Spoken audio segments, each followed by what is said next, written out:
back like we never left. It's Double Move Sports. As always, I'm Stef Albiero. The fantasy phenom Alex Lott is taking a break this week, but I'm stepping in. And today we're going over me and Alex's 2021 mid-season wide receiver tiers. You can call it our rankings, but to each their own, right? We like to allow every fantasy player, every fantasy gamer to make their own choices when they're there on the clock. Everybody favors different types of players. I'm partial to the prime AJ Green, Devontae Parker type names. That's why I was obsessed with DJ Chark, and look how that turned out for me. I'm obsessed with players like DeAndre Swift, which is great. I love players like Travis Etienne. I love players like Miles Sanders. I love Kamara, Aaron Jones. Love those electric pass-catching running backs. Everyone has the players that they love. So I'm putting these into tiers, and let's just hop right into it. Tier 1 shouldn't be a surprise to anybody. Davante Adams, Tyreek Hill, Cooper Kupp. Adams and Tyreek are proven wide receiver ones. They've done it over the last couple of seasons. They're both in funneled volume situations. They're the one consistent wide receiver alpha on the outside, or even in Tyreek's case, playing all over the field. But these are funneled volume situations with great quarterbacks in Aaron Rodgers and Patrick Mahomes. You do see Tyreek tend to be a little bit more boom bust because he can get game scripted out. He can get blocked off by defenses when they build their game plan around stopping him. And then you see Travis Kelce take over. But most of the time, Tyreek Hill is going to be able to get you some type of consistent floor. And we've seen that in 2020 when he was the wide receiver one, and the floor was phenomenally high. And we've seen the upside every single year that he's been with Mahomes. And then Cooper Kupp. He's the current wide receiver one in fantasy football points per game. His weekly average is 11.3 targets, which is 2019 Michael Thomas level volume, averaging 116 yards per game. And he's on pace for 191 targets, which is just, that's 9 targets away from 200. That'd be absolutely ridiculous to see a 200 target season from Cooper Kupp. Would not be the first time that's been done in the NFL. Shout out to Calvin Johnson. But Cooper Kupp, close, flirting. If he maintains the pace, if things get even better for Kupp for some reason, 200 targets is within range on the year. On pace for 21 touchdowns on the season. Ridiculous things that Kupp is doing. I guess going to breakfast with Matthew Stafford is enough for them to have insane rapport and for them to be on the same page and for Kupp to do things that I don't think a lot of people saw coming at all. Now moving down to tier 2, it's starting off with Stephon Diggs. I know a lot of people would have him in tier 1, but he just hasn't had the production this year. He's in a similar situation to Davante Adams and Tyreek Hill, but he has more weapons to compete with. Plus, he has Allen rushing the ball to compete with, so that's why he is here in Tier 2. And then a lot of guys that we had in that second round in drafts, a lot of their ADPs have been in line with what we've thought about their performances on the year. We have Justin Jefferson, DeAndre Hopkins, DK Metcalf, which even without Russell Wilson, his output over the last 3 games with Geno Smith, 11, 18, and 22 fantasy points in PPR leagues, has 3 touchdowns over that span, could get Russ back as soon as week 10 after the bye week against Green Bay. Love everything we're seeing from DK. Even without Russell Wilson, I think his stock has just remained even higher, or there's been, a confirmation that this isn't all just built on Russell Wilson. We know DK is a stud. He could probably thrive in any offense. A.J. Brown is also in this tier 2. We were taking DK and A.J. Brown back-to-back in drafts to start the season. I broke down A.J. Brown's expectations for the rest of the year in our Titans breakdown episode. But in summary, I'm expecting the volume to go up. We should project that without having the ability to run the ball 27 times a game with Derrick Henry anymore. Adrian Peterson isn't going to be able to step into that volume right away and all of it and carry it and sustain it and be efficient the whole stretch. We have to imagine that passing game is going to continue to rely on A.J. Brown, with Julio Jones continuing to deal with the hamstring issues. We saw it last week, and Henry was a little bit banged up. A.J. Brown went nuclear.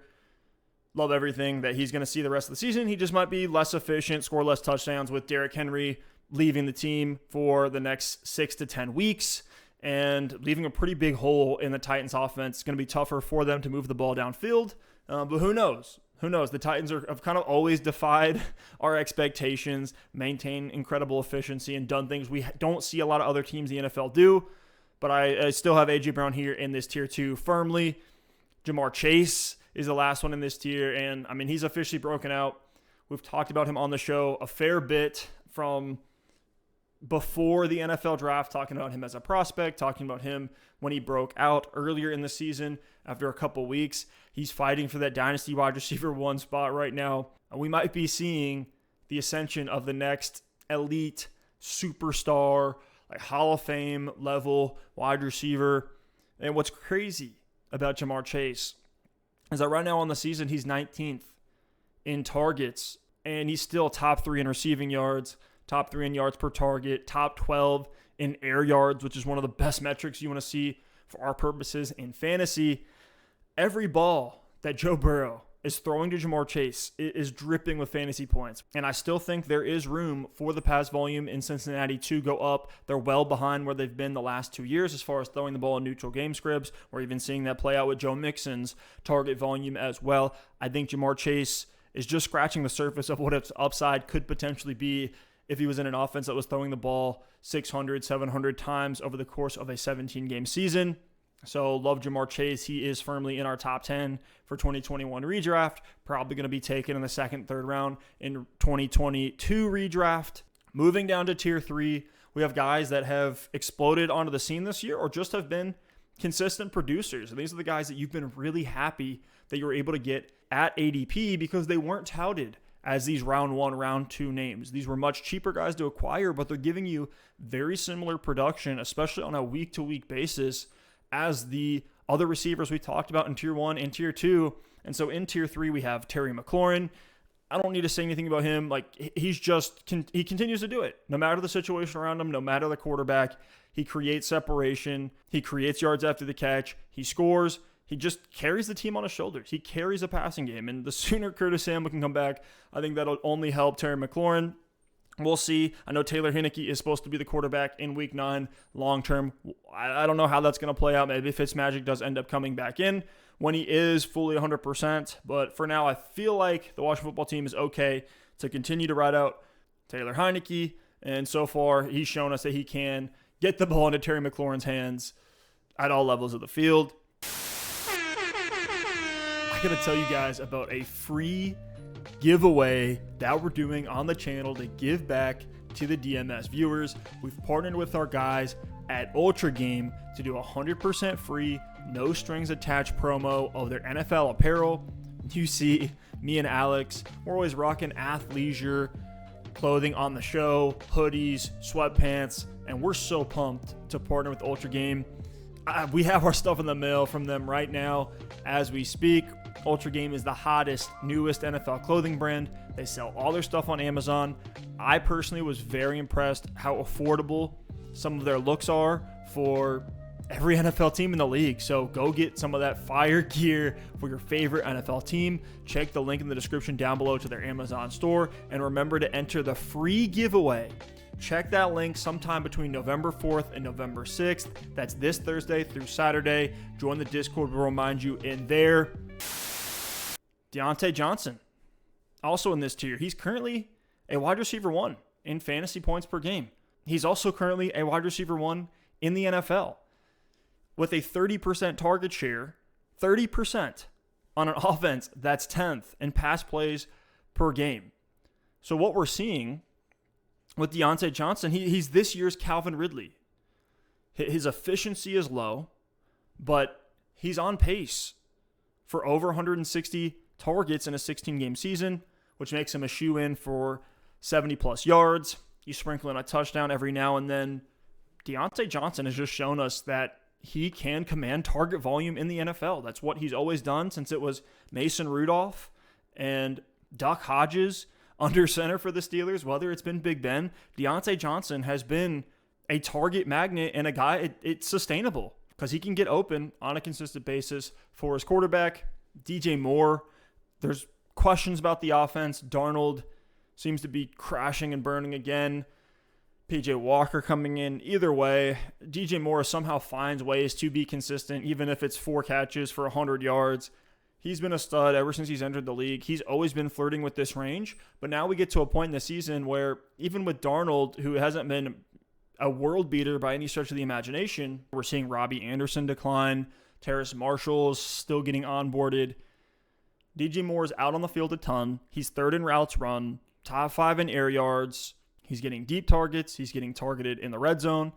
And he's 5th in receptions and 7th in the receiving yards. So it's just like he's doing everything you want him to do. The bummer for DJ Moore is he's 4th in unrealized air yards. So if anything gets better from an efficiency standpoint, I don't think it will. That's where the upside lies with DJ Moore. And of course, the touchdowns. Only has 3 this year. His career high is 4 touchdowns. That's always been a big issue for DJ Moore, which is why he is lower on this list and in this tier. But with the target volume that he's getting, the funneled situation with Robbie Anderson not competing, with Christian McCaffrey out of the lineup and potentially missing more and more of the season, they haven't given us a clear timeline on McCaffrey coming back. I really like DJ Moore. He's a guy that you know what you have in him.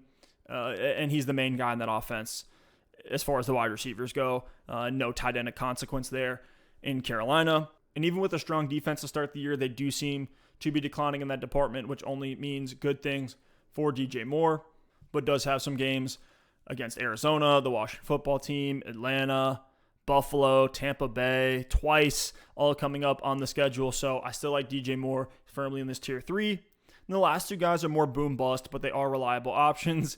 In completely different offenses, we have Deebo Samuel, who is going absolutely nuclear this year, and Mike Evans, who's doing the same, raising the floor, even though he has been the boom bust wide receiver that I feel like he's always been throughout his entire career. With Deebo, we were all shocked. He was going in the 7th, 8th, 9th round in a lot of these leagues.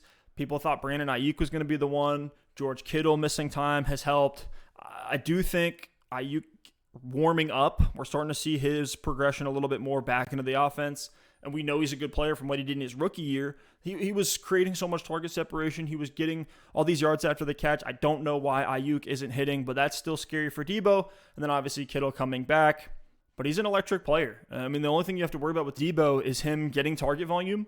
And now he's getting that in an offense that, as much as I personally hate it, I hate the way that Shanahan just runs his team. It's a nightmare for fantasy football. He's shown us that he can create efficient offensive weapons, whether it's on the ground, whether it's through the air, whether it's tight end, wide receivers, running backs, maybe quarterbacks running the ball with Trey Lance. We will see that here soon, hopefully with Lance becoming the starter. But then the other piece is Mike Evans. I mean, we all know what Tom Brady's doing right now, on pace to just break fantasy football. Put up numbers we've never seen before, on pace for 5,631 passing yards and 53 touchdowns. It's ridiculous what Brady's doing. And so you have to love the big body X receiver in that offense in Mike Evans. He had the 5-point game to start the year and in a pass-heavy game script. It got us really worried.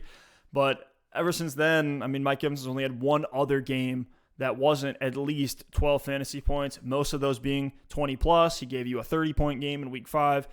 He did have that 4.7-point game against Philadelphia, and that's just part of the way, one, that Mike Evans is as a player. Kind of fits more along the lines of a, go up and get it receiver. So if he doesn't come down with a couple big plays, it's not going to happen. But he can also get game scripted out, especially in an offense that has Godwin, Leonard Fournette, Gronk, all these other weapons.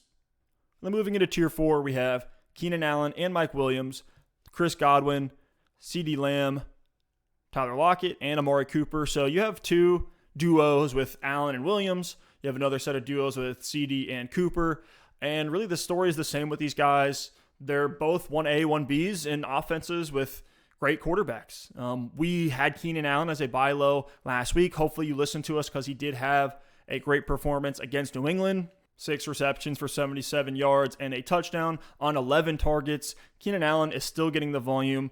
Still 29 years old. He has not hit that age 30 yet. The Mike Williams breakout has capped Keenan Allen's ceiling a little bit. We're not seeing those 15, 16 target games that he was seeing last year. Mike Williams is happy to take the remaining 5 to 7 targets that Keenan Allen usually does and do big things with them like he always has. Mike Williams has always been this go up and get it thrasher down the field, a guy who can score you touchdowns at the end of drives that can go and make big plays.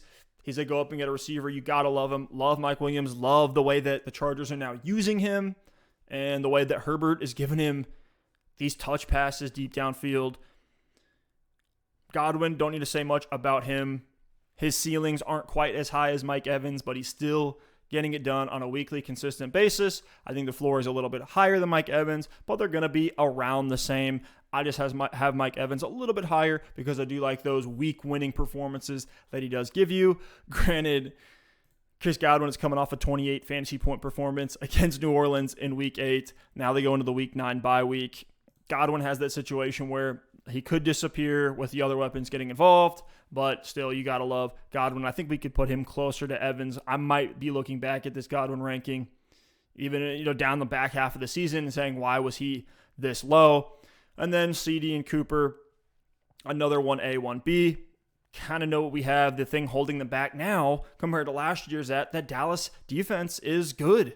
The Dallas defense is good. They don't need Dak Prescott to throw the ball 40 times a game. And we know they have a lot of other weapons in Dallas with the 2 running backs, with Dalton Schultz, even Blake Jarwin, and then, of course, Michael Gallup coming back off the IR soon. He did not get moved before the trade deadline, so he's still a Dallas Cowboy, but still love the talent and the opportunity for CD and Cooper. Lockett, he's just a more boom-bust DK Metcalf. If Metcalf was to go down, Lockett would shoot up these rankings, probably be a top 12 fantasy wide receiver. Moving into tier 5, you have a bunch of strong number 2s and a wide receiver 1. Could be a 2. We'll see how Jerry Jeudy progresses, but it's Adam Thielen, T. Higgins, Cortland Sutton, and Robert Woods. Guys that aren't clear alphas. They're not the target share leaders on their respective offenses, but they are putting up numbers. They're on strong offenses that can sustain drives, that put up touchdowns, whether that's Adam Thielen being the touchdown threat that he is every single week, games where he has 2 or 3 touchdowns, whether it's Robert Woods happening to get that jet sweep in the red zone that gives him the 2 touchdown game, or it's Cortland Sutton just being a stud and leading the NFL in air yards by a very wide margin. The only reason he's lower on this list is because Jerry Jeudy's coming back and he underperformed a little bit when Jeudy was on the field. We have not yet seen Cortland Sutton be a consistent producer with Jerry Jeudy healthy and in the lineup. So that's going to be the biggest thing to keep an eye on for Sutton. If we get into the back half of the season and Sutton is still producing with Teddy Bridgewater under center, then I think he is a guy that you can try to go out and acquire because people may be overreacting to Jeudy being healthy, being there. They may even think Jerry Jeudy is the one. I'm definitely a Cortland Sutton guy. Moving into tier 6, these players are getting a little bit more boom bust. They aren't necessarily the one or the clear one on their respective offenses. Their offenses aren't quite as electric, and their quarterbacks aren't as prolific as the Mahomes, the Rodgers, the Russell Wilsons, and the Josh Allens of the world. It's Chase Claypool, Michael Pittman, Hollywood Brown, Jerry Jeudy, Antonio Brown, and Jalen Waddle. I say the guy that has the most room to fly up these rankings is Michael Pittman. He is having a breakout that I don't think many people are talking about right now. Very impressive metrics from Pittman in a Carson Wentz-led offense. He's the wide receiver 18 in fantasy points per game.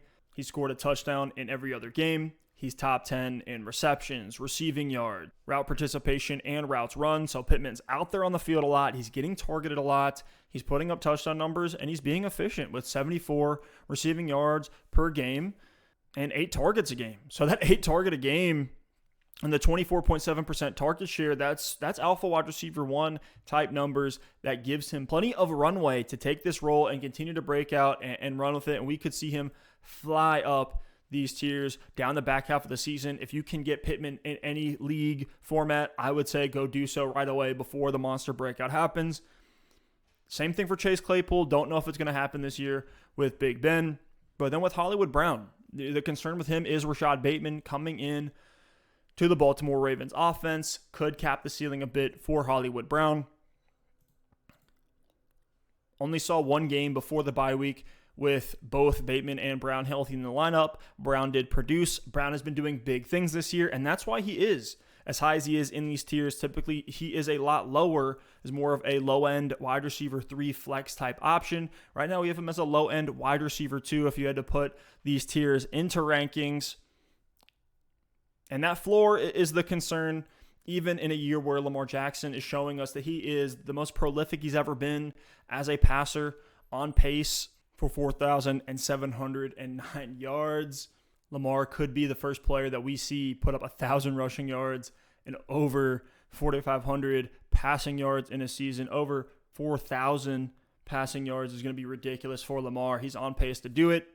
Brown is a guy that you have to start every week, even if we do have some concerns about the floor. If we have concerns about Bateman, doesn't matter. Hollywood Brown is an electric number 2 in the NFL.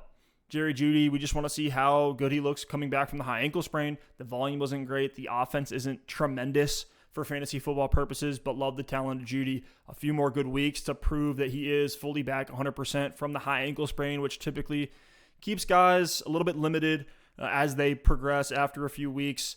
Antonio Brown hurt, but he was doing dominant things, looking like one of the most electric late-round wide receivers that you could have picked up this year in fantasy. And then same thing for Jalen Waddle, who you were getting at the very end of your drafts, very late in those double-digit rounds. I threw out a take. If you go back and look at our bold predictions, I said that Mac Jones and Justin Fields would both start before week 4. That happened. And I also said that Jalen Waddle could be the number 1 for the Miami Dolphins. And it looks like that's the way it's playing out with Will Fuller, who would have been fighting Jalen Waddle for the field stretcher, even the outside X role. I like Waddle more as a Z receiver, which is why I actually don't mind Devontae Parker coming back into the offense for the Dolphins. A lot of people are thinking, oh, that'll really hurt Waddle. I actually think it allows Waddle to play the role that he should be playing on an NFL football field with the electric player. I mean, he is really from the Tyreek Hill mold. I'm not saying he's anywhere near as good as Tyreek Hill or ever will be, but I'm saying the type of player, the type of ways that he should be used downfield, behind the line of scrimmage in creative ways, jet sweeps, little just nifty little tricky gimmicky things. Jalen Waddle showing that he can be efficient. The only thing that held him back for a little bit was Jacoby Brissett and the way they were pulling back that offense in Miami. They seemingly like to do that, whether it's capping Tua's reps or capping Jacoby Brissett's reps. When they don't trust a quarterback, they reel the whole offense back. And they try to be a run-heavy team, and they try to be a team that plays super conservative and plays good defense, which hurt Waddle for a bit. But now that Tua is back and healthy, expect Waddle to do some things, especially as this Miami team is going into tank mode a little bit, probably going to be in some boat races down the back half of the year. Last tier here, Marvin Jones, Julio Jones, Devonta Smith, Sterling Shepard, Corey Davis, and Laviska Shenault. I wish I could say Marvin Jones was higher on this list, but he just hasn't been hitting. This Jacksonville Jaguars offense has just looked worse and worse as the season has gone on, which sounds crazy to say. You know, had the 18 and the 17-point weeks to start the year, but then had 12, 5, and 3 points in great matchups against Arizona, Cincinnati, and Tennessee. So I was feeling burned by Marvin Jones. I know a lot of you guys were burned by Marvin Jones. We're talking about it in our Discord channel. Hit that free link down below if you want to join the party with us. But then disappoints again in another great matchup against Seattle. So Marvin Jones is actually more boom bust. He's on pace for a pretty nice target share and over 130 targets. You would just expect more from Marvin Jones, but the efficiency isn't there, and we see the floor come out when, you know, his catch rate is super low. You're only bringing in 1 for 6 in the game against Tennessee or 5 for 9 in a lot of these games. So that's the kind of production that you're getting from Marvin Jones. Hopefully he can. I really love the position for Marvin Jones, and he was a guy that we were all in, me and Alex, going into redraft this year. Julio Jones, the biggest concern is the health. We expect an uptick in the passing game in Tennessee with Derrick Henry out for the next 6 to 10 weeks, pretty much the rest of the regular season. You can go see the full Titans breakdown on our channel. Devonta Smith, he's top 10 in air yards, 11th in average target distance. He's just not coming down with the ball that much. Only 10.1 fantasy points per game. The target volume is very limited on this Eagles offense. And so even if Devonta Smith takes a step up with Rager now hurt and probably going to miss a week or two, Quez Watkins becomes more interesting. I don't think that really helps Devonta Smith that much. He is getting shut down in game scripts against stud corners, lockdown corners. Devonta Smith hasn't been able to quite beat those guys yet consistently. And then on top of that, you have Jalen Hurts struggling as a passer in certain games. He's very inconsistent. He's very boom-bust, which makes Devonta Smith boom-bust and gives him a floor that you really don't want to have on your roster, because he'll give you the 3-point week. He's given you a 5 and a 2.5-point week. He has had 6 out of 8 games with 14 or less fantasy points. The production isn't there for Smitty. I think he does need to continue to get ramped up. This year for the Eagles should just be, let's let Jalen Hurts open up the offense. Let's get him as many reps as possible, and let's get Devonta Smith fully onboarded for next year. That way he can be the X that we drafted him to be in the first round. He can be that Heisman level player that they want him to be in Philadelphia. He may have a longer road to get there than a lot of players just because he is undersized, and that point has been talked to death already, so I'll move on. Sterling Shepard, when he's been on the field for the Giants, he's been the number one. Does have a lot of weapons to compete with. Health has always been a concern, but he has been a consistent, reliable flex producer when he has been healthy. Same thing with Corey Davis, though now he has some injury concerns. He's on an offense that's the wheels have fallen off in New York, even with the legend himself, Mike White, coming in and throwing over 400 passing yards against the Bengals. I'm not expecting a ton more of games like that from Mike White, but Corey Davis is still playing the outside X role. He has had some big games this season, and that's why he's a low-end flex option for us. And then last guy on this list, and Alex and I think, are still qualifying as truthers for this player. We love Laviska Shenault. Alex is currently acquiring Laviska in Dynasty. I'm not quite that bullish on him because I am concerned that he hasn't broken out. Because now with Chark being gone, he has no excuse. It's 31-year-old Marvin Jones, and that's the main competition. Dan Arnold, like, come on, Laviska. You got to go and take over this offense. I know the offense has been absolutely garbage, and maybe that's the real problem here for Laviska, is that he's just been stuck on bad offenses, but I loved what he did down the stretch on the back half of 2020. I hope we can see some of that down the stretch here. We know he's a freak athlete. He has that A.J. Brown level athleticism and size. If he can get used properly in this offense, big things are coming Laviska's way, but it's probably not going to happen until Urban Meyer is out of Jacksonville. But no Bears. No Bears on the top 36 wide receivers, broken into tiers here today. No Allen Robinson, no Darnell Mooney. Allen Robinson did not get traded, so he's still a Chicago Bear. He's going to go down with the sinking ship on this franchise tag. I can't wait till he gets out of Chicago or Justin Fields gets better. I think more likely is that Robinson leaves Chicago, though I do have hope for Fields long term.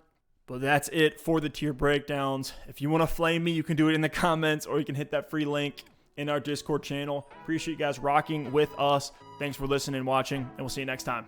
Peace.